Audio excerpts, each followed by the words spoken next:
sleepless visionary. Leo Halstrom hadn't slept more than 2 hours a night in weeks. The bustling noise of his city, Vantrell, served as both a muse and a tormentor.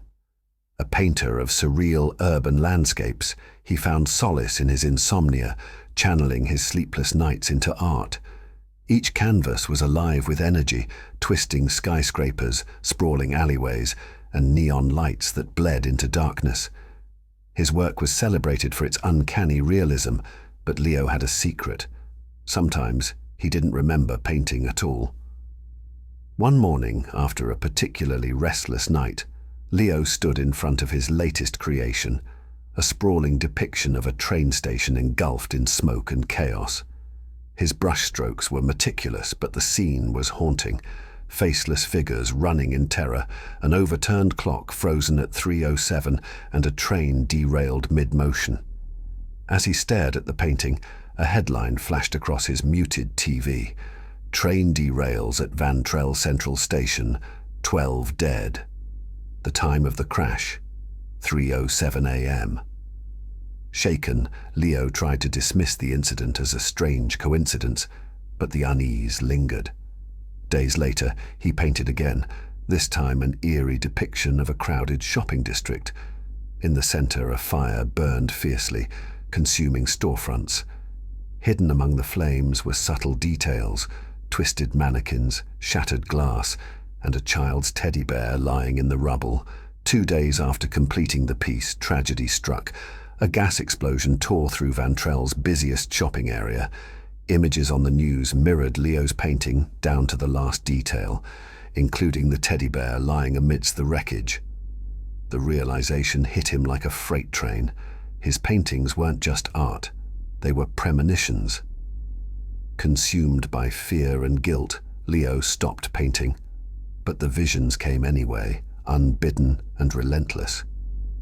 He'd wake up in front of his easel, brush in hand, his canvases revealing grim events that had yet to unfold.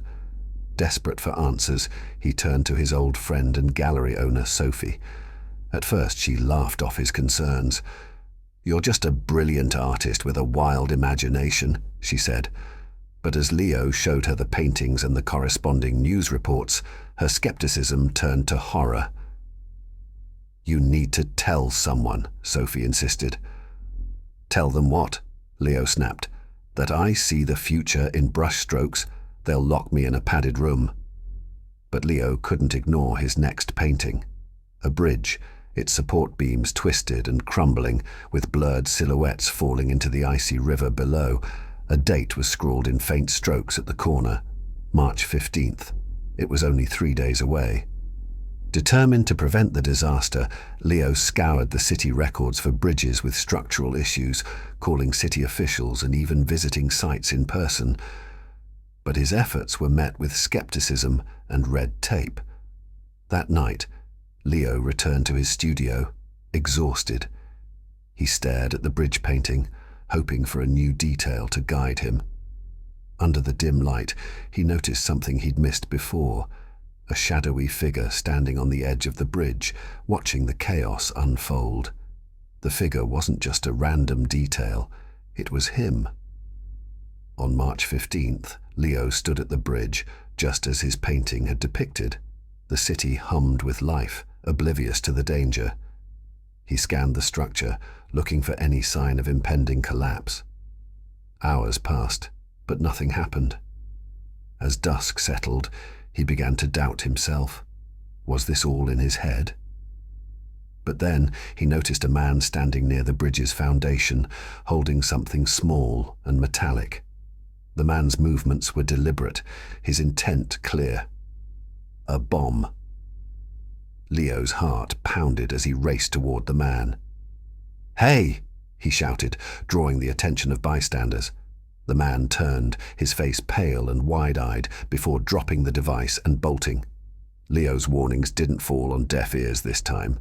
Authorities evacuated the area and safely disarmed the bomb. News outlets hailed him as a hero, but Leo knew better. He hadn't stopped the disaster, he'd only delayed it. Determined to uncover the truth about his abilities, Leo began digging into his past. His search led him to his estranged father, an enigmatic figure who had dabbled in arcane practices before disappearing from Leo's life. In an old attic box, Leo discovered journals filled with cryptic notes and sketches.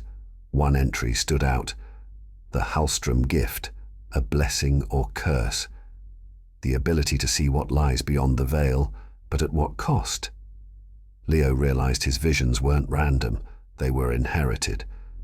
His father had seen the future too, but the weight of it had driven him to madness. The visions didn't stop. Each painting became darker, the events more catastrophic. Leo faced a choice: embrace his gift and use it to save lives, or destroy it before it consumed him. One night, he stood in his studio, staring at his latest canvas, a chilling image of Vantrell in flames. At the center of the chaos was a single figure, holding a brush dipped in crimson. He began to paint,